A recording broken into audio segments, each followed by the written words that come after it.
Assalamualaikum warahmatullahi wabarakatuh.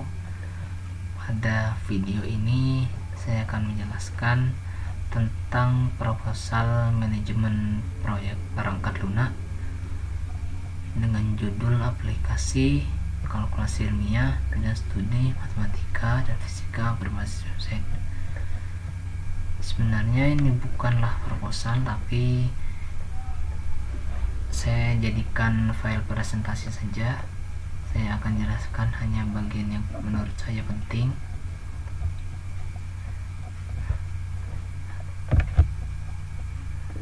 Saya mulai dari latar belakang. Latar belakang ini hanya berisi seperti ini, yaitu matematika dan fisika adalah suatu bidang keilmuan yang banyak mengandalkan perhitungan dan logika dalam memecahkan suatu permasalahan. Bidang keilmuan tersebut banyak diterapkan dalam berbagai aspek kehidupan, di mana matematika itu sendiri itu lebih berfokus kepada perhitungannya, sedangkan fisika itu lebih berfokus kepada pengkajian fenomena alam. Meskipun di dalam fisika juga terdapat perhitungan, dikarenakan fisika dan matematika itu sama, yaitu cabang keilmuan yang membutuhkan akurasi dan juga kepastian dari pengkajian yang dihasilkan. Kemudian lanjut berikutnya. Kemudian pada bab permasalahan, bagi sebagian orang, dunia perhitungan seperti matematika dan fisika adalah mimpi buruk. Hal itu disebabkan oleh tuntutan untuk menyelesaikan permasalahan secara matematis, logis, dan tepat waktu. Dikarenakan potensi yang dimiliki oleh setiap orang berbeda, maka cara mereka menyelesaikan permasalahan juga berbeda. Kemudian pada bagian tujuannya adalah untuk mengatasi hal tersebut. Saya berencana untuk membuat aplikasi kalkulasi matematika dan fisika sederhana berbasis website dengan tujuan untuk memudahkan proses perhitungan, untuk menambah efisiensi dalam penggunaan teknologi, untuk membantu meningkatkan kinerja bagi orang yang membutuhkan.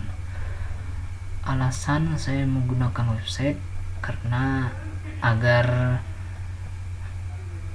lebih mudah diakses dan juga lebih familiar terhadap sebagian orang.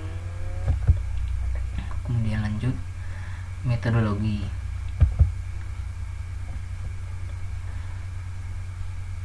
Untuk metodologi, saya menggunakan bentuk yang paling familiar atau yang dikenal sebagai metode waterfall, di mana isinya itu berasal dari analisis kebutuhan, di mana pada tahap ini program akan menganalisa apa saja kebutuhan yang dibutuhkan oleh sistem dan juga kebutuhan yang dibutuhkan oleh user.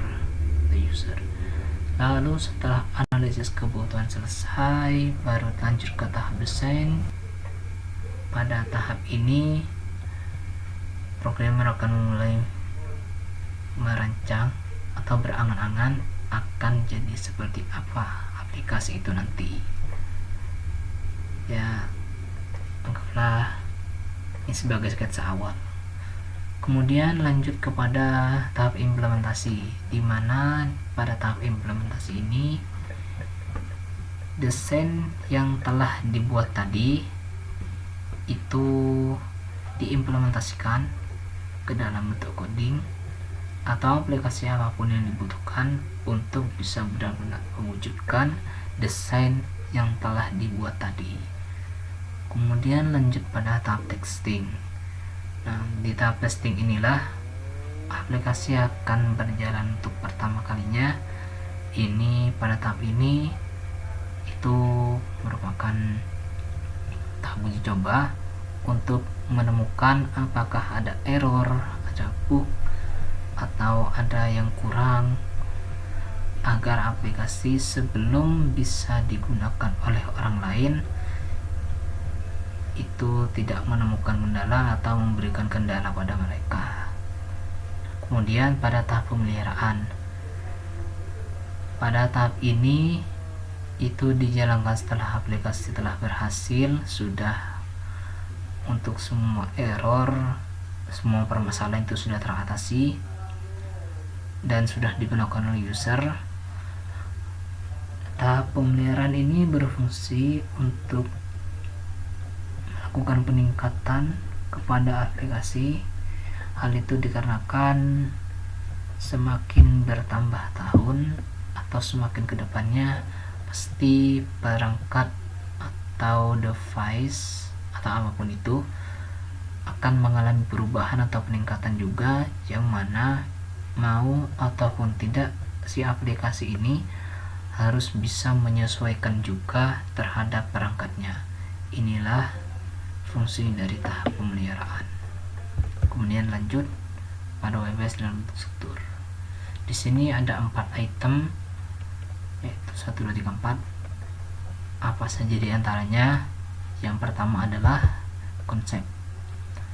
Konsepnya adalah membuat sebuah aplikasi yang dapat memungkinkan pengguna dapat melakukan perhitungan secara otomatis melalui halaman website. Kemudian yang kedua, evaluasi, yaitu survei terhadap aplikasi website yang serupa agar dapat menemukan kelemahan dan kelebihan. Yang ketiga, pendefinisian kebutuhan, yaitu mendefinisikan semua kebutuhan yang dibutuhkan oleh user dan program.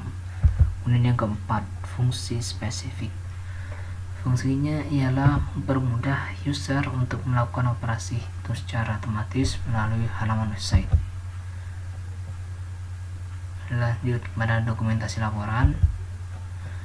Yang pertama itu terdapat IRD, di mana hanya memiliki 2 proses dan juga hanya melibatkan 2 entitas, yaitu entitas user dan juga sistem, di mana prosesnya sendiri itu hanyalah user mengirim request atau data nilai kepada sistem untuk bisa diolah, lalu user akan menerima hasil dari request tadi dan hasil operasi yang dilakukan oleh sistem. Kemudian yang kedua ada DFD, Data Flow Diagram. Pada tahap ini juga hanya melibatkan 2 entitas. Ini merupakan bentuk skema, sketsa atau apapun itu yang menggambarkan interaksi sebuah entitas terhadap sistem, di mana entitas user mengirimkan data diri, data nilai, data request kepada aplikasi, lalu aplikasi akan mengirimkan request atau data-data yang telah diinput tadi kepada sistem, lalu sistem akan mengolahnya dan mengirimkan hasil operasi tadi kepada aplikasi. Lalu dari aplikasi akan menghasilkan output atau akan mengirim hasil dari operasi yang dilakukan oleh sistem dan juga tentang info programnya. Yang ketiga ada tabel relasi, di mana yang terdapat 7 tabel yang masing-masing berhubungan. Yang pertama adalah user, kemudian sistemnya, lalu terdapat subsistem, ada fitur, fungsi, fisika, dan matematika. Kemudian penulisan program dan implementasi. Spesifikasi perangkat lunak. Sistem operasi yang digunakan berbasis gambar seperti Android dan Windows. Kemudian PHP sebagai bahasa pemrograman, Apache sebagai web server, dan web browser Internet Explorer. Web browser yang digunakan adalah bisa berupa dari browser bawaan, yaitu Internet Explorer, Mozilla Firefox, Opera, dan lain sebagainya. Kemudian spesifikasi perangkat keras. untuk spesifikasi ini terbagi menjadi dua bagian, yaitu untuk user Android, versi Android minimal adalah Lollipop dan di atasnya RAM minimal adalah 1 GB, penyimpanan telepon minimal 1 GB, sinyal provider itu 3G dan di atasnya.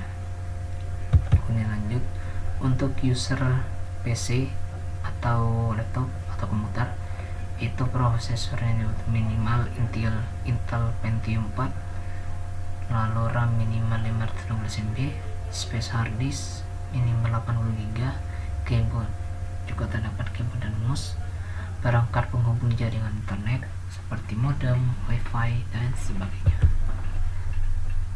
Oke, sekian video presentasi dari saya.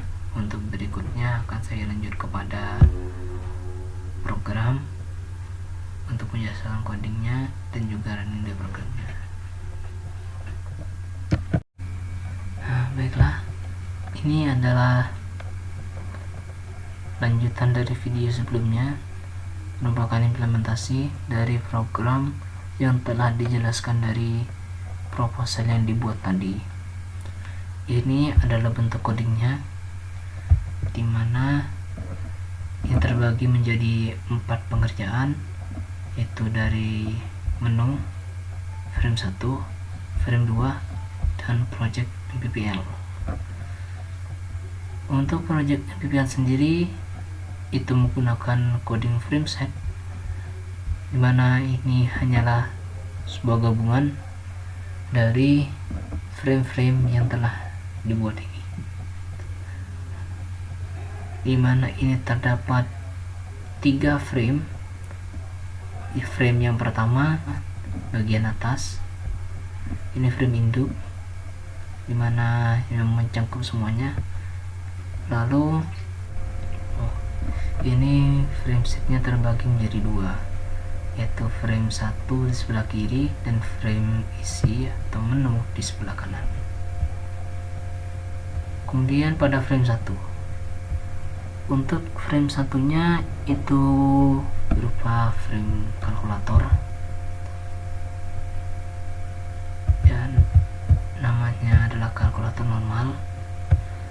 Kemudian untuk isinya menggunakan elemen div yang hanya berisi textbox, hanya textbox, dan juga buton, hanya textbox dan buton, dimana butonnya itu ada jumlah kurang kali bagi mod perangkat dan hapus. Mod itu adalah modulus. Nah, kemudian untuk scriptnya itu kira-kira seperti ini, menggunakan function jumlah, parse integer, dokumen get element with id, textbook, and textbook 2. Kemudian sebenarnya semuanya sama, hanya notasi matematikanya berbeda. Kemudian untuk stylenya itu seperti ini. Style ini menggunakan kode atau coding CSS, karena hanya ini yang saya tahu, itu menggunakan CSS.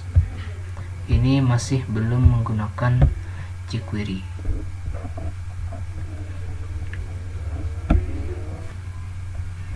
Kemudian pada frame menu, dimana frame menu itu hanya berisi style seperti ini, juga masih menggunakan CSS dan hanya berisi pengertian, karena ini hanyalah pengantar dari fungsi sistem, ya, pengantar dari halaman utama. Hanya terdapat bacaan seperti ini, tulisan banyak ini. Lalu kepada frame 2, inilah konten utama dari aplikasi tersebut.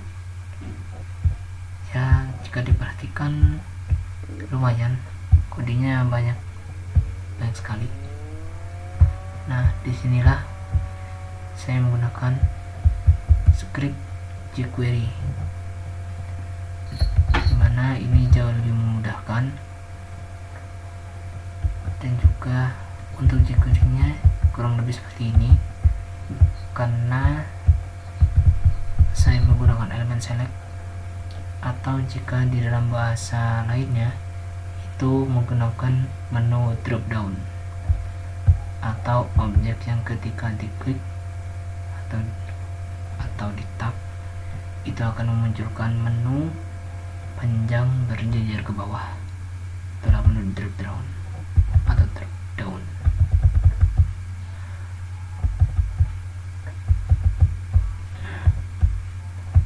Cukup panjang, tapi jika tidak menggunakan jQuery mungkin akan lebih panjang lagi. Untuk stylenya itu masih menggunakan CSS, dimana seperti ini kira-kira.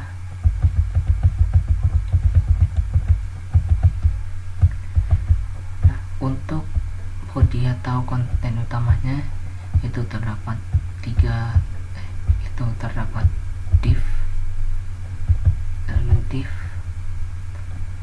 Ini elemen div yang pertama, elemen div kedua, dan div yang ketiga.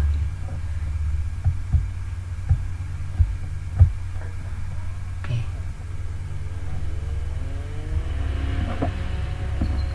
Nah, untuk runnya sendiri itu kira-kira seperti ini. Untuk runnya sendiri itu seperti ini.